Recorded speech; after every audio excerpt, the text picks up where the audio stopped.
평안히 계시죠? 다시 매일 예배 자리에 나왔습니다. 6월 28일 금요일입니다. 오늘 한날도 여러분의 삶에 하나님 주시는 놀라운 축복이 함께 하시기를 주님의 이름으로 축원합니다. 기도하겠습니다. 은혜와 사랑이 많으신 하나님, 오늘도 하나님 앞에 예배할 수 있는 귀한 시간을 갖게 하시니 감사합니다. 하루는 24시간이고 분 단위로 초 단위로 나누면 훨씬 더 많은 순간과 시간들이, 그 간격들이 지나갈 것입니다만, 그 중에 가장 소중한 순간은 바로 하나님을 묵상하고 하나님 앞에 예배하는 이 귀한 시간인 줄 압니다. 어떤 이는 하루를 시작하는 이른 아침에 하나님 앞에 나아가는 일도 있을 것이고, 어떤 사람은 일 중간에, 혹은 어떤 사람은 하루 일과를 다 마치고 하나님의 말씀 앞에 나와 예배하는 사람도 있습니다.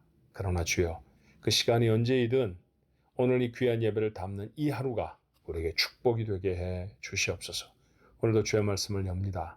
마음도 함께 열었습니다.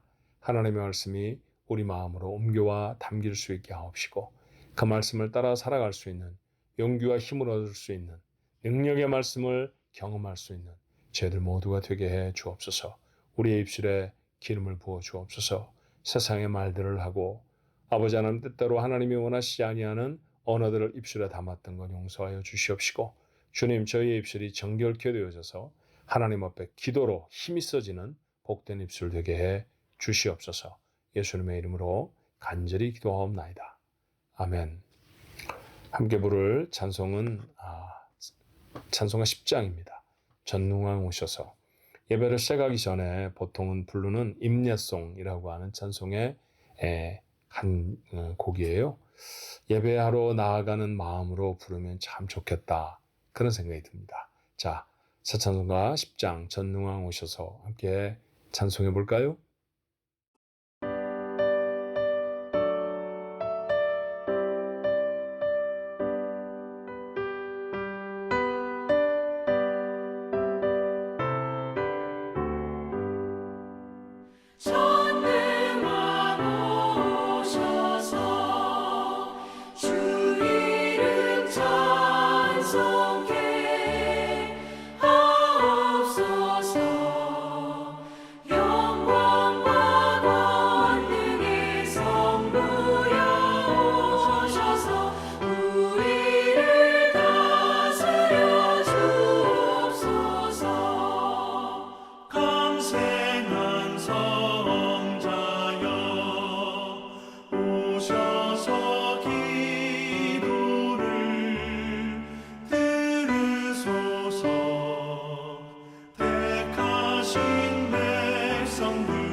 오늘 하나님의 주시는 말씀은 열왕기하 4장 38절로 44절의 말씀입니다.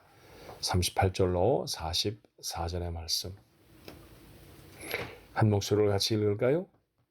엘리사가 다시 길갈에 이르니 그 땅에 흉년이 들었는데 선지자의 제자들이 엘리사의 앞에 앉은지라. 엘리사가 자기 사원에게 이르되 큰 솥을 걸고 선지자의 제자들을 위하여 국을 끓이라 하며 한 사람이 채소를 캐러 들에 나가 들포도 덩굴을 만나 그것에서 들 호박을 따서 옷자락에 채워가지고 돌아와 썰어 국 끓이는 솥에 넣되 그들은 무엇인지 알지 못한지라. 이에 퍼다가 무리에게 주어 먹게 하였더니 무리가 국을 먹다가 그들이 외쳐 이르되 하나님의 사람이여 솥에 죽음의 독이 있나이다 하고 등이 먹지 못하는지라. 엘사가 이르되 그러면 가루를 가져오라 하여 솥에 던지고 이르되 퍼다가 무리에게 주어 먹게 하라 하며 이에 솥 가운데 독이 없어지니라.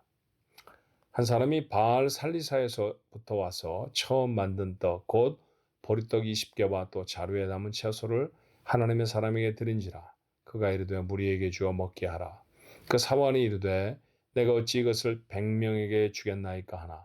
엘리사는 또 이르되 무리에게 주어 먹게 하라. 여호와의 말씀이 그들이 먹고 남으리라 하셨느니라.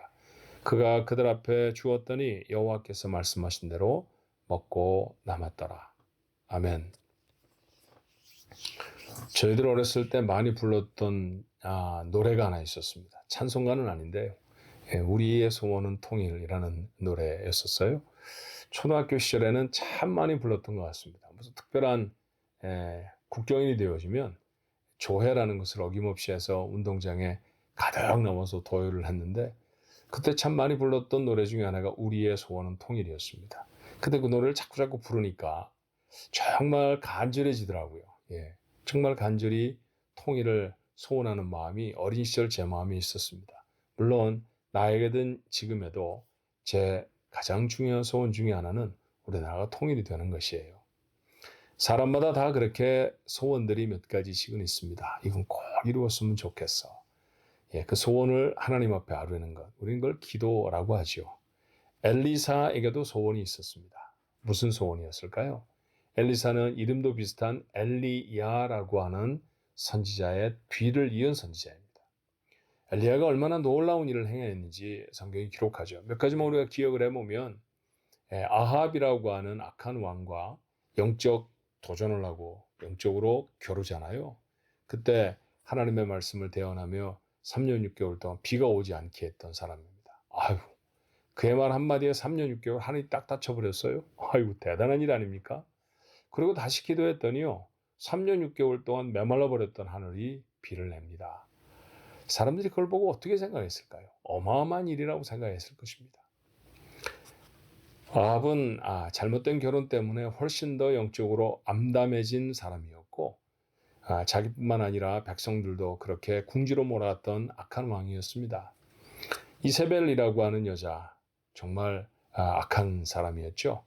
하나님의 나라에 시집을 오면서 자기가 섬기던 신을 다 가지고 왔습니다. 그리고 그 신을 섬기는 제사장들까지도 길러서 엘리야 당시에는 그 제사장들이 자그마치 850여 명이나 됐어요.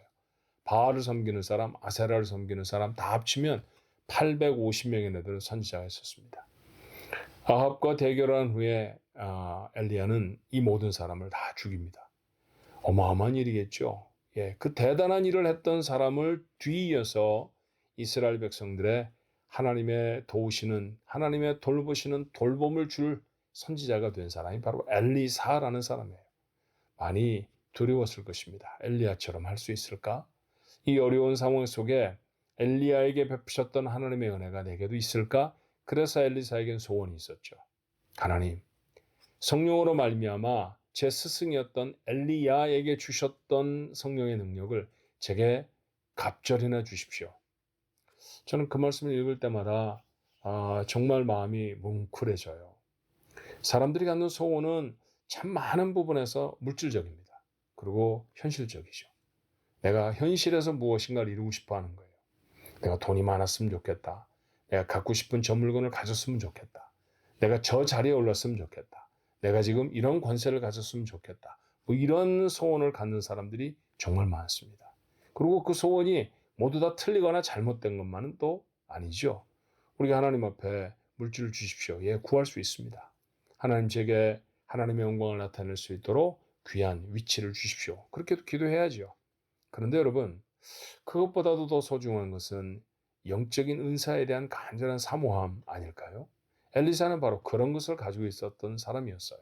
그리고 엘리야는 하나님의 뜻대로 하늘로 들려 올려졌고 엘리사가 간절히 바라던 대로 하나님은 그에게 약속하셔서 그 꿈을 이루어 주셨습니다. 소원을 들어주신 것이죠. 자, 열왕기 4장과 같은 말씀이 그 대표가 될 것인데 하나님이 그의 약속을 어떻게 지키셨는지에 대해서 증거하는 말씀들이에요. 오늘 본문에는 두 가지 사건이 기록되어 있습니다. 장소는 길갈이었고요.